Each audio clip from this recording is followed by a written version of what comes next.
que están tan a flor de piel, ¿no? En estos días y en estos momentos en la vida de todos, ¿no? Por eso, bueno, el primer aspecto tiene que ver con lo relacional, ¿no? Con nuestras familias, las personas que queremos, etcétera. Es importante en esta situación, bueno, pues cómo el impacto, ¿no? se está dando en cada persona, este impacto emocional en cada persona de cada familia, en cada de las personas que tienen la enfermedad crónica, los familiares también, etcétera, y cómo en los amigos también, ¿no? Y cómo cada uno lo va a vivir y lo vive de una manera diferente. Y depende también un poco de los cambios que se van dando, de estas noticias que van llegando, de la información que recibimos y de las medidas que se van tomando, ¿no? Y cómo cada medida va a suponer también un movimiento emocional interno de alguna forma. Por eso es importante que también como familia, amigos, os podáis tomar un rato para decidir y ver, por ejemplo, qué pasos ir dando, también, pues bueno, compartir realmente pues lo que sentís y acompañaros y cuidaros. Es decir, tener un plan de acción de alguna manera y de cuidados que sí podéis co-construir entre todos, ¿no? Podemos construir entre todos. Es importante, ¿no? Hace pocos días pues hablaba con esto, ¿no? Con un paciente y decía eso, ¿no? Como cada uno de la familia estaba en un punto diferente y lo difícil que les estaba resultando, bueno, pues compaginarse, ¿no? Es decir, cuadrarse y construir algo un poco conjunto, ¿no? También sucede que, bueno, en este plan, ¿no? Pues es importante plantearse, por ejemplo, qué hacemos en esta cuarentena o en esta quincena, ¿no? Que todos elegimos, ¿no? O muchos elegimos pasar en casa. Con los miembros de la familia, ¿no? ¿Cuál de los miembros de la familia está más afectado por esta situación o tiene más riesgo también? ¿O cuál está más afectado a nivel emocional también por esta situación? ¿A quién le está costando más llevarlo o cómo podemos ayudarnos unos a otros, ¿no? También quién lo está llevando mejor, que puede ser una de las personas o son las personas que pueden acompañar, que pueden cuidar, que pueden también alentar a los otros para poder convivir con estas circunstancias. Varias personas me han contado también que al tener enfermedad crónica, pues los familiares o personas cercanas se han puesto, ¿no? Realmente en esta fase de cuídate, no estás en riesgo, cuídate. Y como a veces eso, en esa continuidad y en esa potencia, pues les ha generado también más miedo y ansiedad. Con esto no quiero decir que no se diga, sino que realmente en este pararse como familia y como amigos, etcétera, como conjunto, podamos ver que es importante tomar las medidas que se están planteando, quedarse en casa, sobre todo, ¿no? Esto es muy importante para las personas en- con una enfermedad crónica o enfermedades crónicas y también el poder cuidar como familiares, ¿no? El poder acompañar a estas personas sin generar más miedo, sino realmente pararnos y tomar esas medidas entre todos que permitan hacer, bueno, pues una cuarentena, una quincena, lo que haga falta o se tomen las medidas necesarias para poder seguir adelante, ¿no? Una pregunta también, ¿no? Este cuidarte, ¿qué implica para ti? Para ti que convives con la enfermedad crónica, ¿los cuidados los conoces o estás aprendiéndolos, ¿no? Porque llevas un tiempo con esta enfermedad o te han diagnosticado hace poco y tienes unos cuidados muy específicos. Pues mantener esos cuidados, incorporándolos a ese plan también es importante y la ayuda de tu familia para eso, pues también lo es, ¿no? Que puedas disponer de la medicación, que puedas, bueno, pues disponer, ¿no? de las diferentes necesidades que puedas tener. También, bueno, pues una vez que se establezca este plan y este trabajo conjunto, ¿no? y familiar en relación, pues pueda realmente servirte y serviros a todos como una base también de seguridad, ¿no? y de espacio. Por supuesto, en lo relacional también hablamos de la solidaridad y de la responsabilidad que todos tenemos para con los demás. Y esto también es un trabajo, ¿no? Como he escuchado en muchos espacios y se va compartiendo estos días, un trabajo de equipo, ¿no? Un trabajo entre todos para poder realmente cuidarnos.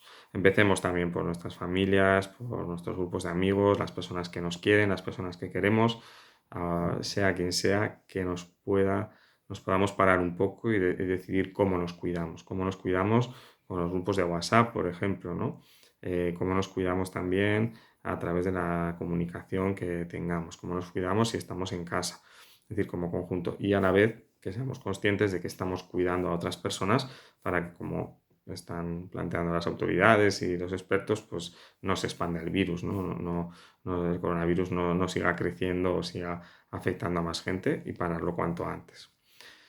Este aspecto relacional es importante y es trabajarlo, pararnos y darle un espacio va a ayudar realmente a poder darle, bueno, pues a poder manejar las emociones, ¿no? Me decía una persona, ¿no? Con una enfermedad crónica, pues que bueno, pues necesitaba estar en un grupo de WhatsApp terapéutico, ¿no? Que es uno de los que yo llevo y lo importante que era para esa persona, pues un poco incorporarse a ese grupo para poder realmente, bueno, pues compartir con las compañeras y compañeros esa situación, estos pensamientos, esto que le está pasando, esto que siente y entre todos pues darle un poco la vuelta, ¿no? Así es que maneras de cuidarnos podemos crearlas, ¿no? Y se van haciendo, están ahí, las podemos leer en muchos sitios y además las podemos nosotros también co-construir y las podéis construir y crear con las personas que queréis y que os quieren y que están ahí, ¿no?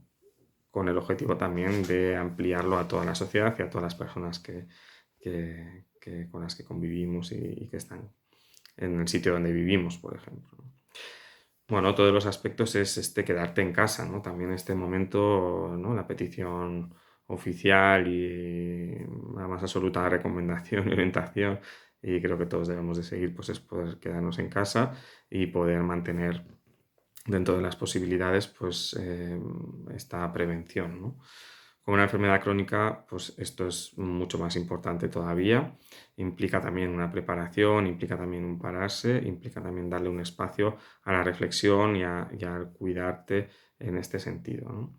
No siempre va a ser fácil, ya que evidentemente las circunstancias de cada uno son las que son. Hay personas, ¿no? Pues que pues, están viviendo solas, personas que pueden necesitar tener que ir a trabajar y no pueden dejar de hacerlo. Bueno, pero sí requiere una reflexión propia de cara a con qué me puedo aliar, con quién puedo contactar, qué personas de las que estamos tenemos que quedarnos, ¿no? Y hablaba con los pacientes y cómo se habían estructurado, pues eso, para no ir a ver a los abuelos, los mayores en este caso, con los niños, hacer las visitas justas, una persona se iba a responsabilizar de quién iba a hacer esas visitas y ese cuidado a los mayores también. Entonces, tener en cuenta también en casa pues estos tratamientos que son necesarios, la alimentación que te sirve, te cuida y que tú necesitas en función también de tu enfermedad, de la enfermedad con la que vives, los cuidados sanitarios que necesitas, también el entretenimiento, lo que te gusta, lo que puedes hacer, los estudios, trabajos pendientes, lecturas, etcétera, es decir, música, es decir, qué más cosas son las que a ti te van a servir para estar en casa y para hacer. Si has convivido con una enfermedad crónica durante un tiempo, es probable que te haya tocado estar en casa en algún momento o durante una temporada, unos días. Yo he conocido a personas que han estado meses en casa por la enfermedad que tienen y los tratamientos que han tenido y a la vez han tenido que convivir con esa circunstancia, ¿no? Ahora es como que se amplía eso a todas las personas y otros familiares van a vivir también esa experiencia. Por lo tanto, también recordarte que tienes o que puedes disponer de unas habilidades, los conocimientos de otras personas que han pasado por circunstancias parecidas que tienen que ver con tu enfermedad, por ejemplo, y que eso te puede ayudar y te puede servir también como forma de cuidarte y de cuidaros, ¿no? Y otro de los elementos que me gustaría hablar y compartir en este vídeo es lo que llamamos muchas veces en psicología la dieta informativa, ¿no? Es decir, el cuidarnos con la información que recibimos. Son cifras, son palabras, son gestos, son vídeos, un montón de información y bueno, realmente la propuesta con esta dieta informativa es que te centres en la información de las fuentes oficiales, como son, por ejemplo, la Organización Mundial de la Salud, los colegios profesionales o colegios oficiales, ¿no? Las asociaciones, como os decía en el vídeo anterior, y además, pues bueno, que puedas consultar las dudas que tengas, no yendo al centro de salud, sino realmente hablando con los profesionales sanitarios de referencia que tú tengas. Por ejemplo, pues si tienes una enfermedad autoinmune determinada, como una enfermedad inflamatoria intestinal, pues probablemente tienes a tu especialista o a la enfermera del especialista a la que puedes consultar con una llamada telefónica y esa persona, ese profesional de la salud, pues te va a orientar con lo que necesitas, de ir, no ir, etc. También ¿Para qué? Para que esta información que tú necesitas saber la puedas realmente consultar a las fuentes oficiales, ¿no? Y así quede aclarado y te sirva para seguir adelante y seguir moviéndote en el mejor sentido, ¿no? También un poco controlar o manejar un poco la información invita también a que cuanto más información, más descontrol, más probabilidades de sentir ese descontrol.